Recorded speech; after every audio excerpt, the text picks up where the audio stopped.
Everybody, and thank you, Susan, for your presentation beforehand. This presentation is about the Safeguarding Adults review that was commissioned following the death killing of Eileen Dean in a care home. And I just want to say a few words really about Eileen, and also to say thank you very much to her family for the participation in this review and for showing quite a lot of information about Eileen, which is incorporated in the review report. Now, and also allowing us to use Eileen's real name as well, and the photograph there that we have of her too. Now, Eileen was a 93-year-old white British woman when she died. She was born in Bermondsey, which is in London, for those who don't know. Came from quite a large family, and she was intelligent and academically capable, but she left school probably like quite a lot of women of her generation. Oh, nothing. Can everybody else see this? Do you want to check? You can see it just on person. Nothing showing on screen. Just make sure you actually see a photograph of Eileen Dean. Yeah, thank you, Martin. Yeah, thank you, everybody. No, thank you, everybody. Oh, yeah, cheers. Thank you. That's good. Yeah, thank you. Excellent. Just in case. Cheers. Thank you. Thank you very much. As I was saying, Eileen was, I suppose, like quite a lot of women of her generation, she left school at 14 years old, despite being actually quite, it describes being quite intelligent and academically capable, and worked in various factories. And rose up actually into administrative positions within them. And she loved dancing, and that's how she met her husband. And they had a very happy marriage with 3 children and then 5 grandchildren. But she was widowed quite young, in her early 60s. She regularly attended church, and she enjoyed bingo and horse racing, and she developed in her leisure years a real love of the theatre, and was described as being always cheerful and happy, and a very gentle lady who had time for everyone. But as she grew older, Eileen developed dementia, but still remained happy and contented, and ultimately moved into a care home in June 2020 in Lewisham. There she contracted COVID-19. So remember, this is this is around the Christmas time, 2020. So remember, we're going through the second big phase of COVID-19 then, but remained in regular contact with her daughter by telephone, even though she couldn't actually see her in person. So just look at the timeline. Really, for this Safeguarding Adults review, we had an intense period of time to cover over quite a short period of time, really from June until January.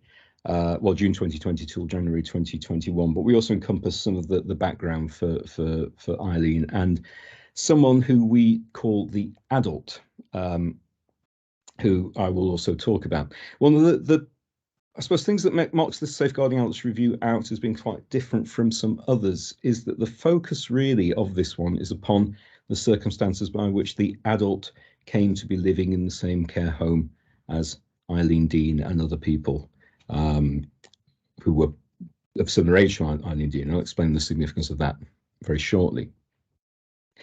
So in terms of the timeline for that, the adult was admitted to a general hospital in July 2020, so not long after Eileen had been moved into the care home.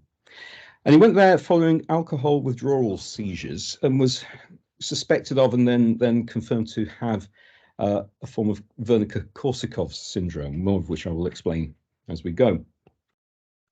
And then for about 26 days after his first admission to hospital, there was no recorded incidents of the adult behaving in an aggressive or a threatening manner. He'd been previously known to mental health services at some points in his life, but appears to have used alcohol excessively from quite a young age in his teens. But seems that he had a degree and seemed to have worked in various jobs, but had a motorbike. Well, had an accident actually, which then led to him walking sometimes with a stick.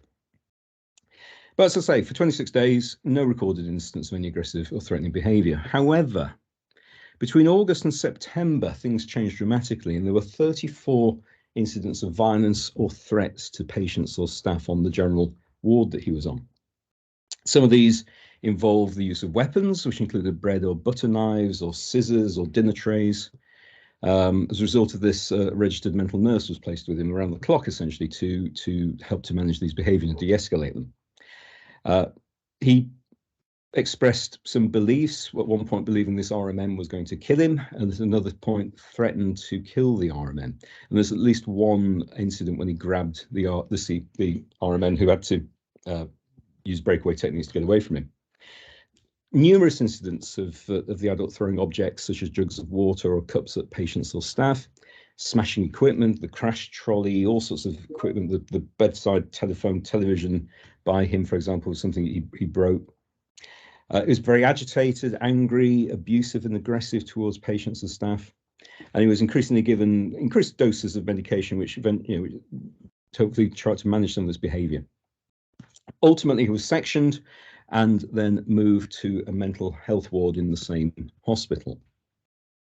Now, from then on, interestingly enough, from then on, the incident seemed to have stopped. No more recorded incidents of that level of violence or aggression. However, there were incidents when he threatened people with his stick when he was on the mental health wards, and I'll just talk a little bit more about that as we go. He contracted, however, COVID-19 while he was on the mental health ward in the hospital, and then was moved to another ward in another hospital where he stayed, and then recovered from COVID-19 and then moved to a different ward on that hospital, still the mental health hospital that he was in. And then from then was discharged to the same care home that Eileen Dean was living in on the 22nd of December 2020. And I'll just really focus on the events of one particular night of the 3rd and 4th of January 2021. So not very long actually after the adult had moved in. At 12:35 in the morning on the 4th of January, the night staff in the care home noticed on the CCTV cameras that they got installed around that the adult was walking in the hall outside the room that Eileen Dean had, and they noticed him using his mobile phone. He was on the phone. They went up to find out what was happening and found him speaking to the police. The adult then said to the worker that she's dead and pointed to Eileen's room. As a result of this, the member of staff then entered Eileen's room and took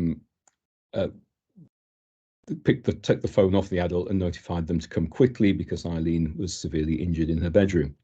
And it appears that the adult had entered Eileen's room and had beaten her with a crutch. Eileen was then taken to hospital and then sadly died later the same day. So, as I say, was just echo really, I suppose, as particularly as Michael introduced the session, really, that some of the content of this is actually quite disturbing, and I'm sure that just a few moments contemplating upon the horror really of this situation, and also thinking about how wrong it might be that you would be placed in a care home, which I think we'd all accept and should be a case of safety, for something like this to happen. So what did we find? What really, I suppose, are the key bits? And I've tried to distill this really for this presentation. I'd encourage you to read the report because there's a lot of information in there, but in really just distilling down some clear bits for us really, is that a thing that was that he had placed in essentially the adult was placed in a non-specialist care home occupied largely by older, frail people. And that's the thing that I will draw upon really as one of our findings there. And that was all done really despite some lack of clarity about really, I suppose, some significant things that we ought to consider for the future when making some of the placements and making some of the decisions. One of these was about risk formulation and assessment of the risk that the adult posed. As I said, there'd been these incidents, quite an intense period of time of a load of violent incidents, and then also continued lower acts really, but threatening people with a walking stick.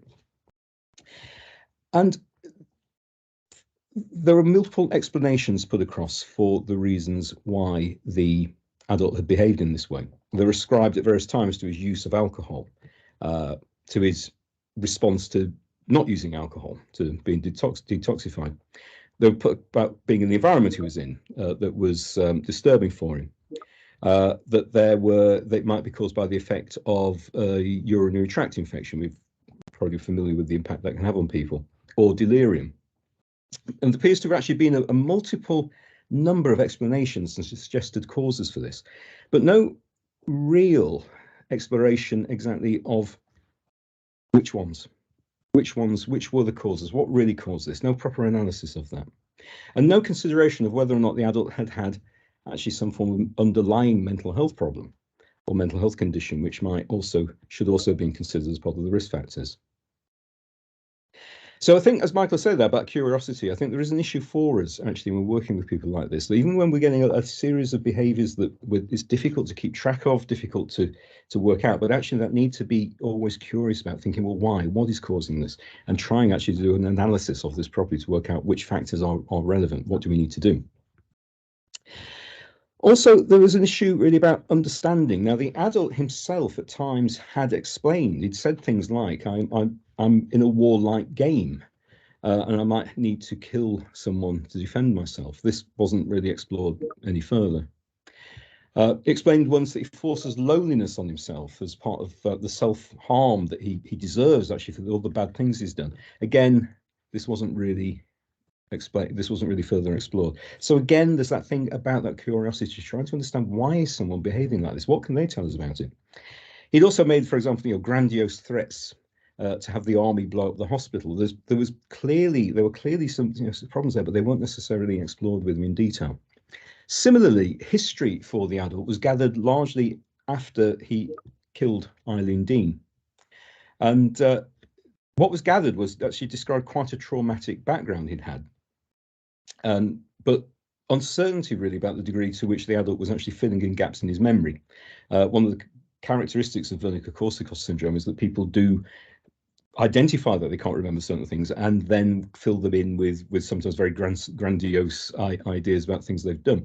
And the adult at one point also seemed to be aware of this, because he said once that that I've said I've done all these things, but surely I couldn't have done this. It's impossible. I might have had these jobs I've claimed I've had, and so on and so forth. But there wasn't much exploration of this with him at the time. There's also a fact about the skill set. The issue about the skill set of the care home that he was living in, or then was moved to.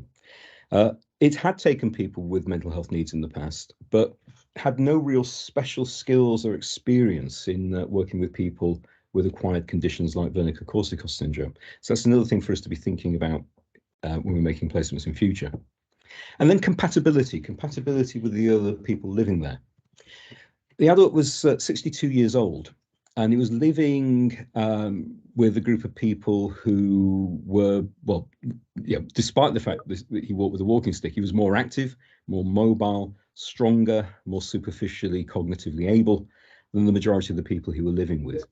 So that's a question for us really about the sorts of compatibility issues within care homes that we maybe need to consider when we are making placements like this and looking for services for people. It leads us then on to really some learning points.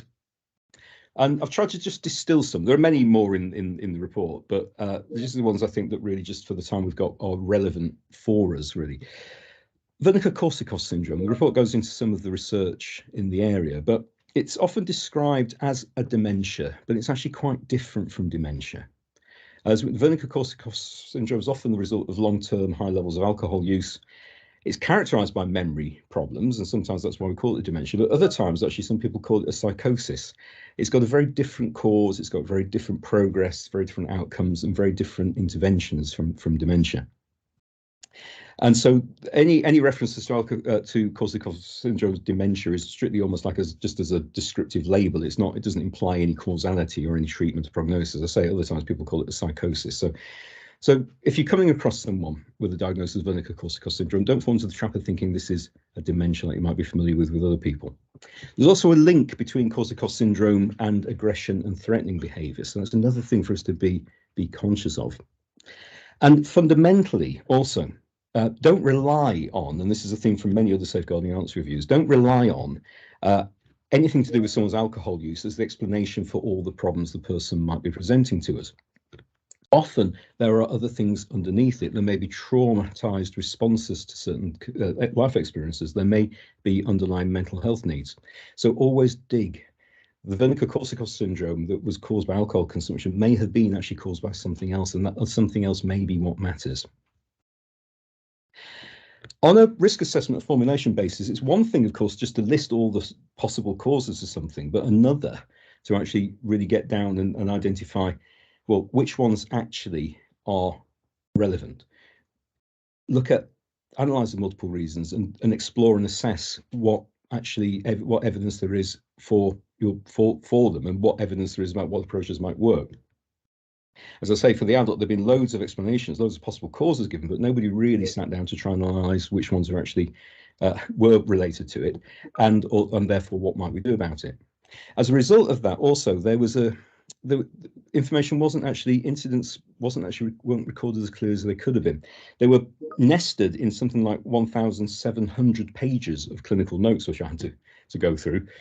Thank you also to Vicky and Martin who assisted me with this one as well, because it was a major activity. There was no summary, there was nothing to actually try to give any form of analysis of this, and so very difficult therefore, and I noticed flashed up there was a question about communication, very difficult therefore for risk information to be fully communicated, because it hadn't actually been formulated in the first place. It was very hard for anybody else to track and keep track of, given especially because, as we see, he moved between 3 hospital wards and 2 hospital trusts. These transition times, as I'll say here, meant that we really, I think, have to be really conscious of and really aware to make sure that information is passed over when there is a transition between services. Similarly, it's one thing to make sure that information is communicated and received, but quite another thing to make sure, however, that it's also understood. And so that's one of the other things for us to be remembering in communication. Make sure if you're passing on information about someone who is behaving in this way, be very clear that whoever you are passing that information on understands exactly what they should be doing with it too. Another factor for us is also about the commissioning and contracting and safeguarding in services, because what the review revealed was that we're probably quite familiar with the idea in care homes, for example. We might have what the Care Quality Commission calls service user bans. These are archetypally things like, we'll take people over the age of 65, or we'll take people under 65, etc. You've seen them on CQC reports, and you'll probably use them when making placement decisions. But remember, those service user bans are actually self-declared by the care home. Any care home can claim it can support any client group it wishes to do. Similarly, they are non-restrictive. A care home might say, yes, we take people over the age of 65, and you might place someone with them today. That is no guarantee that tomorrow they decide they can support someone who is, say, 20 years old. So don't ever feel an assurance that just because the care home has a service user ban that includes the person that you're placing there, that tomorrow they won't have another one for somebody else. The care home is left essentially to its own cognizance to decide who it can support and which service user bands it can support. So don't feel an assurance that you're placing someone with people who are like them, because they may not, because the characteristics of the people moving into the care home may change over time. Remember also that the population in care homes is largely women over the age of 80 years old who are frail. The distinction that we keep in our minds of under 65s and over 65s, I think, is now redundant. And for all reasons as we know about age, longevity is increased, etc., all these reasons why people live longer. What it means, therefore, is that the population in care homes is generally older. And I think what we've got to do is be really, therefore, attentive to about who we are placing with who in care homes. And really, that blanket idea of under 65 and over 65, I don't think means anything. We should now be more talking about under 80 and over 80 years old. And particularly that the older 80 years old people are very, very vulnerable. Following on from that, and it's a thing the review explains a bit more, that looks into some of the research into, is something called resident-on-resident abuse. It's now something you will all have come across, something you'll be familiar with. But the main perpetrators, or the main people who behave in an abusive way in this way, are younger, able men. The adult was much more physically able than the majority of the people that he was placed with, and considerably younger. He also enjoyed quite a lot of freedom to move around in the care home, and as I say before, superficially gave the appearance of being much more cognitively able.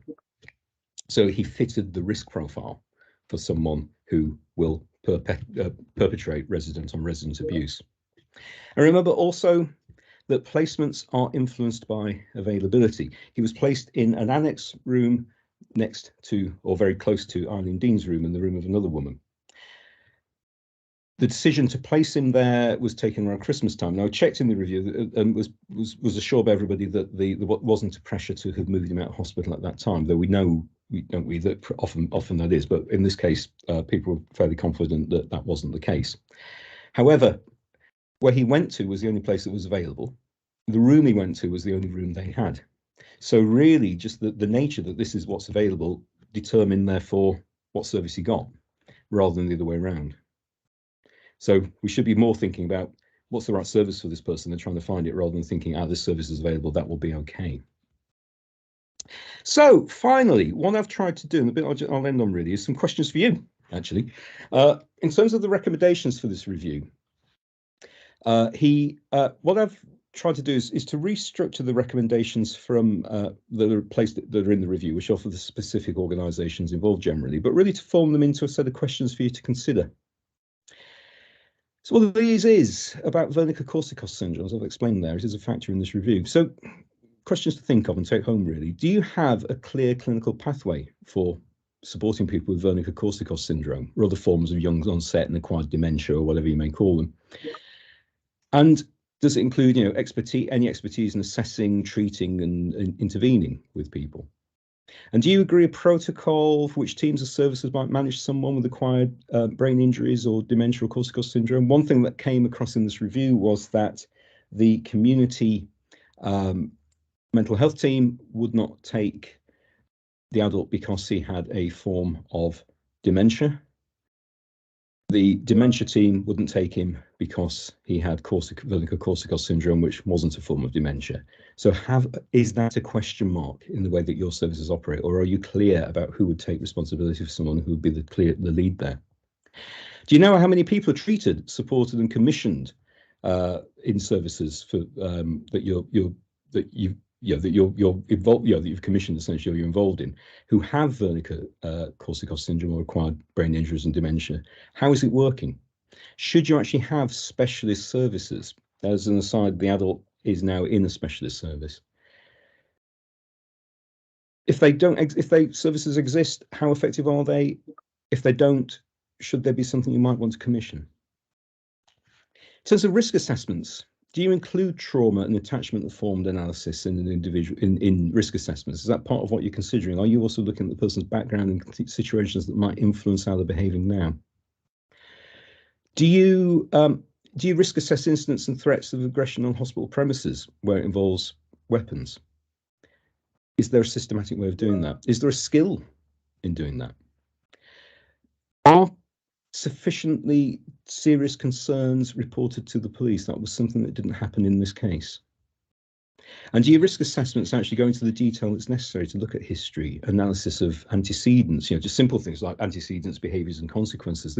These things weren't done. Do you take into account the patient's own accounts of why they behaved in this way? Have you considered whether or not there might be any underlying causes, any underlying medical conditions, etc.? And what are you going to, any plans to mitigate the risks?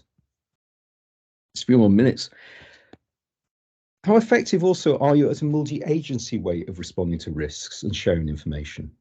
Are they robust? Do you make sure that everybody who's going to be working with someone, everybody involved with someone, is actually aware of the risks and that they're being analysed and that information is passed on and it is received, understood, and then is used appropriately? For placement decisions, if you decide as a commissioner or making a decision in a panel, you decide actually that the service that has been suggested for someone like a specialist service for whatever condition isn't appropriate, have you made you very clear about why you made that decision, especially if it's been communicated outside of a panel? In this one, the decision to place the adult was made outside of a panel. There wasn't a proper trail really there to look at how things were weighed up and how that decision was made. Do you look at and do you know the statement of purpose of the services that you're commissioning and making placements in? And are they actually using the correct service user bands for the people who are there, or has it changed over time? Because as I say, the care home can decide to take whoever it feels it is able to support and therefore adapt its service user bands as necessary. And are you thinking, when you're making placements, are you thinking about all the needs of all the people there? Are you thinking about the compatibility, how this person will get on, or are you just leaving it to the care home to make that decision? Following on from that one, again, if you're involved in actually in contracts and quality assurance work, so are you assured the providers in your area are able to meet all the needs of the clients they've got, especially where those risks are unclear and not well understood, particularly with conditions like Wernicke-Korsakoff syndrome, or people who are coming along with an unclear pattern of why they're behaving this way? Have you checked out the registration status of the care homes in your area to make sure that everybody's actually, everything's all right, so that actually people have recorded the correct service user bands and statements of purposes? What we found in this care home was that it was taking people with mental health needs, even though it had never declared it was going to do so. It had never told this Care Quality Commission that was what it was doing. Do you know how the situation is in your area? And particularly a big challenge, I think, is how do we move from that focus upon accommodation-led commissioning, where we just think, well, we've got these, this is our resource, let's fill them with these people, that's how we'll use it most efficiently, to something that's much more based on needs-led commissioning, to be thinking these are the needs of the population we've got, what services do we need to meet those needs? And then just final bit really, I suppose, that came from the review, this is very much, I've just located the one specifically with the Lewisham board, but about actually raising this matter on a wider level, really, about the issues about the false assurance sometimes we have with care homes, thinking that they will take only people like the person we place there because it says so on the internet, but recognizing in fact actually that information can soon become very out of date. And also the fact that what we discovered in this one was that sometimes there may well be concerns about data protection and having knowing too much about individuals in care homes, which would prevent people from asking those questions about compatibility. Who have you got? What are the needs? Are these people working together? Can you manage them? Right, thank you. So it gives 4 minutes now for any questions. So thank you. Now then, we're not taking those live, are we? But what I'll do is I'll just have a look, see if I can have a look at the questions. I mean, lots of things firing up, some of which I saw at the corner of my eye, but give me a minute, I just will find the chat. Let's have a look. Sorry, so I may have missed some of the ones that you put earlier.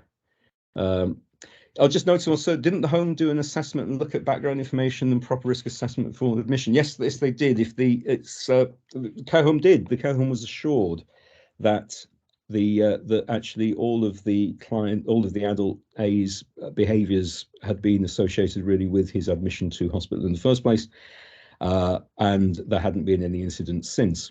However, because the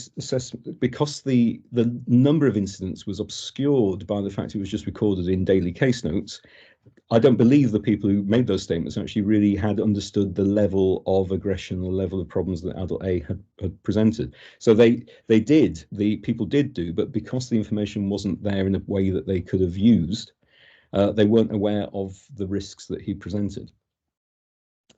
Through others, I'd like to think needs-led commission has already been used, but practical is just otherwise. Yeah, just see if we can find any.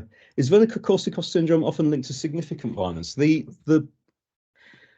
research on it is not 100% clear in terms of, depends, I suppose it's one of those challenges, how would you describe significant, but there is a heightened level of incidence. The research says that there is a heightened level of incidence of aggression by people with Wernicke-Korsakoff syndrome, complicated even further by very unclear understanding of how best to manage it. So it does pose a risk that we actually haven't at the moment really understood very well. So it is an area, I think, definitely for further exploration. Thank you. Some good work, Brett. So thank you. Some people talking about good work on acquired brain injury services in Northern Ireland, Glasgow and Wirral. Thank you for that. Probably start reminder for us. So things are coming in thick and fast. Thank you. So the number of things, however, very few nursing placements, people under 65. This determined by the market. There's normally above. Okay, thank you. Yeah. There's an increase. Doesn't increase it. So I'm just spotting some that just came out. Doesn't increase in the use of agency staff influence care. I think it's an interesting question. It wasn't a bit that actually necessarily came up in this one, though. I would say that the care home's staffing level at night when the incident happened was only 2 members of staff, which was quite a low level. Let's have a look if anybody else has come with anything else. Was there a trigger for the adult sudden increase in? Was there a trigger? It's because no one really had spent the time, and it would take time to have analysed each instance, have a look about whether there are any antecedents, what was happening before the adult behaved in this way, and then looking at how he behaved and seeing whether or not there was any then afterwards any reinforcing elements to it. Simple just ABC stuff at a very basic level. Without that, it was very difficult to work out what caused these things. They just were recorded as just having happened, and then they happened again, and then happened again, and happened again. But there's very little information actually gathered on that. I think if that had been done, there might and been communicated, there might have been a better understanding of whether or not there were any factors that prompted the adult in this way. Certainly, he expressed a number of paranoid fears that the RMM with him was going to kill him. He felt, that he was in a warlike game, that he may have to kill someone. All these things may well have suggested that there were problems that may not just have been associated with his alcohol use and his admission to hospital, but they weren't explored. Okay, that now brings me up to 1:15. Do you want me to carry on, anybody, or shall I shut up now and then we move on to the next bit? Let's stick to time, shall we, for the moment, Patrick?